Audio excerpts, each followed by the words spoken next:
பத்திரிகையாளர்களும் YouTube சேனல்ஸும் இவ்வளோ காயப்படுத்துனீங்க. Captain இருந்தப்போ நான் பல தடவை உங்ககிட்ட கேட்டிருக்கேன், நல்லவர்கள் புரிஞ்சுக்கங்க, தப்பா போடாதீங்க. அப்போ இப்போ எந்த யூடியூப் சேனல்ஸும் மீடியாவும் கேப்டனை அதில் பாதாளத்துக்கு கொண்டு போச்சோ, இன்னைக்கு நீங்க தான் அவரை உசத்தி நிக்க வச்சிருக்கீங்க. உலக அளவுல இன்னைக்கு கேப்டன் புகழ பரப்பி இருப்பவங்க மீடியா அண்ட் யூடியூப் சேனல்ஸ். இது கேப்டன் இருந்தப்பயே நீங்க பண்ணிருந்தீங்கன்னா எவ்வளவு சந்தோஷப்பட்டிருப்பார் கேப்டன். பத்திரிகையாளர் மேல அவ்வளவு ஒரு மரியாதை வச்சிருந்தார். அவரை புரிஞ்சிக்காம போகும்போது தான் அவர் டென்ஷன் ஆக ஆரம்பிச்சார். இதுதான் ஆக்சுவலா நம்மளுக்குள்ள நடந்த பிரச்சனை, வேற எதுவுமே கிடையாது. இப்போ உங்க எல்லாருடைய கோரிக்கை இத கோவிலாக ஆக்கணும். இப்போ நான் சொல்றேன், இந்த பிரபஞ்சம் இருக்கும் வரை கேப்டனுடைய கோவில் நிச்சயமாக ஒட்டுமொத்த மக்களாலும் ஏற்றுக்கொள்ளக்கூடிய ஒரு கோயிலாக உருவாக்கணும். ஏன்னா நம்ம தலைவர் சாதாரணமான தலைவர், ஜாதி மதம் மொழி இனம் அனைத்தையும் கடந்த ஒரு தலைவர். நானும் பார்த்துட்டு தான் இருக்கேன் தமிழ்நாடு முழுக்க என்ன நடக்குது, எந்த தலைவருக்கும் நடக்காத விஷயம். இந்த நேரத்தில் நான் பல பேருக்கு நான் நன்றி சொல்றேன். இது கேப்டனுடைய நினைவேந்தல். ஆனால் அவருடைய வாழ்க்கையை உயர்த்திய இரண்டு உயிர்கள், ஒன்று எங்கள் அன்பு அண்ணன் இப்ராஹிம் ராவுத்தர் அவர்களுக்கும் எங்கள் பொதுச் செயலாளர் ராமவசந்தன் அவர்களுக்குமே இந்த நினைவேந்தலில் அவர்கள் நினைவேந்தலையும் நாம் சேர்த்து இந்த நேரத்தில் சொல்றோம். கேப்டனுடைய வளர்ச்சியில மிகப்பெரிய பங்காற்றியவர்கள். அதனால நிச்சயமா நான் சொல்றேன், ஒட்டுமொத்த உலக தமிழர்களுக்கும் நமது தமிழ்நாட்டில் இருக்கும் ஒட்டுமொத்த தமிழர்களுக்கும் ஒவ்வொரு வீட்டிலும் 28ஆம் தேதி 29ஆம் தேதி டிவியை போட்டவங்க ஒருத்தர் வீட்டுல கூட சமையல் பண்ணாம சாப்பிடாம கேப்டனுக்காக கண்ணீர் விட்டு அத்தனை அன்பு உள்ளங்களுக்கும் தேசிய முற்போக்கு திராவிட கழகத்தின் சார்பாக இருக்கரம் கூப்பி நான் நன்றியை சொல்றேன்.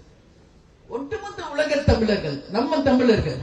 இன்னைக்கு ஒரு கட்சி தலைவர் இருந்தா அந்த கட்சி மட்டும்தான் இரங்கல் செய்வாங்க. ஆனா இன்னைக்கு என்ன நடந்துகிட்டு இருக்குது தமிழ்நாட்டுல, நான் ஏதோ சென்னையில இருக்கேன்னு நினைக்கிறேன், ஒவ்வொரு கிராமத்திலையும் கேப்டனுடைய புகைப்படம், ஒவ்வொரு ஊர்லயும் கேப்டன் புகைப்படம் வச்சு ஒவ்வொரு ஊர்லயும் அவருக்கு இறுதி அஞ்சலி செலுத்திக் கொண்டிருக்கிறீர்களே. என் அன்பு மக்களே, உங்கள் அத்தனை பேருக்கும் நான் கடைக்கோடியில் இருக்க எங்கள் அத்தனை மக்களுக்கும் என் நன்றியை நான் சொல்றேன். கேப்டன் எப்படி இறந்த மாதிரி அங்க சவ ஊர்வலம் நடத்தி இருக்கீங்க, 16ஆம் தேதி காரியம் பண்ணிருக்கீங்க, எத்தனை ஆயிரம் பேர் மொட்டை அடிச்சிருக்கீங்க.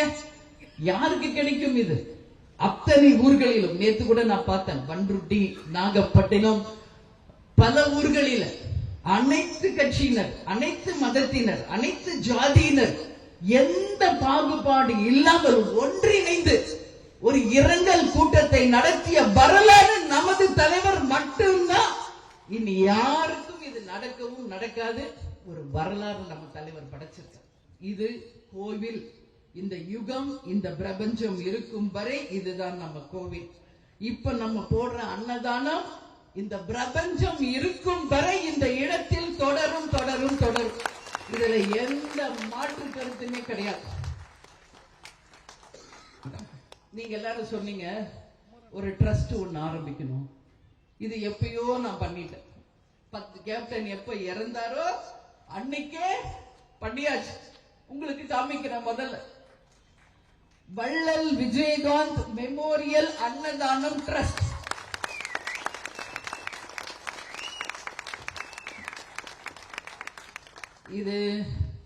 இதுக்குள்ள இருக்கிறது எல்லாமே அதுக்கான டாக்குமெண்ட்ஸ். எப்பயோ நம்ம இந்த ட்ரஸ்ட ஃபார்ம் பண்ணிட்டோம். இதுக்கான பேங்க் அக்கவுண்ட், அதே மாதிரி பேன் ஐடி எல்லாமே வந்துருச்சு.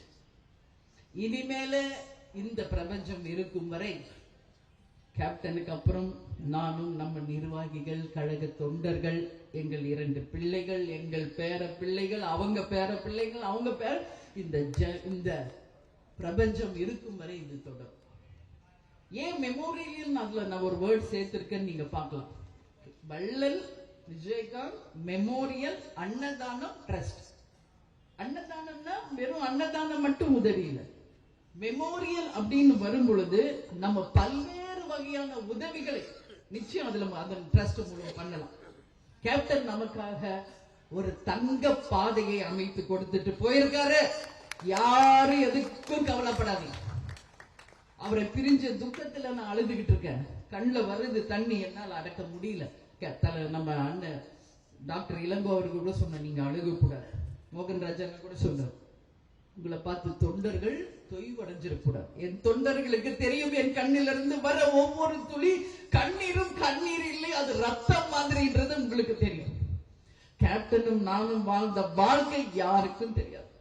என் அன்பு கணவரை நான் இந்த ஜென்மத்தில் நான் பெற்றது அந்த தெய்வங்களுக்கு இந்த நேரத்தில் நான் நன்றி சொல்றேன். இன்னும் எத்தனை ஜென்மம் எடுத்தாலும் அவருக்கே நான் மனைவியா வரணும், இவர்களே எங்களுக்கு பிள்ளைகளாக வரணும், நீங்களே எங்களுக்கு தொண்டர்களாக என்னைக்கும் இருக்கணும்னு சொல்லி இந்த நேரத்தில் நான் கேட்டுக்கிறேன். ஏன்னா இது போல ஒரு உண்மை தொண்டர்கள் வேறு எங்கேயுமே பார்க்க முடியும். எப்படி தலைவரோ அதே மாதிரிதான் தொண்டர்களாகி நீங்களும். எதுவுமே நமக்கு தெரியாது, வெள்ளந்தியாவே வாழ்ந்துட்டோம். சூழ்ச்சின்னா என்னன்னு தெரியாது, மற்றவங்களை ஏமாத்துறதுன்னா என்னன்னு தெரியாது, அடுத்தவங்களுக்கு துரோகம் பண்றது என்னன்னு நம்மளுக்கு தெரியாது. இந்த எல்லா சூழ்ச்சியும் இன்னைக்கு தலைவர் மாற்றதுனாலதான் இன்னைக்கு நம்மளுடைய பாதை எங்கெங்கயோ மாறி போயிடுச்சு.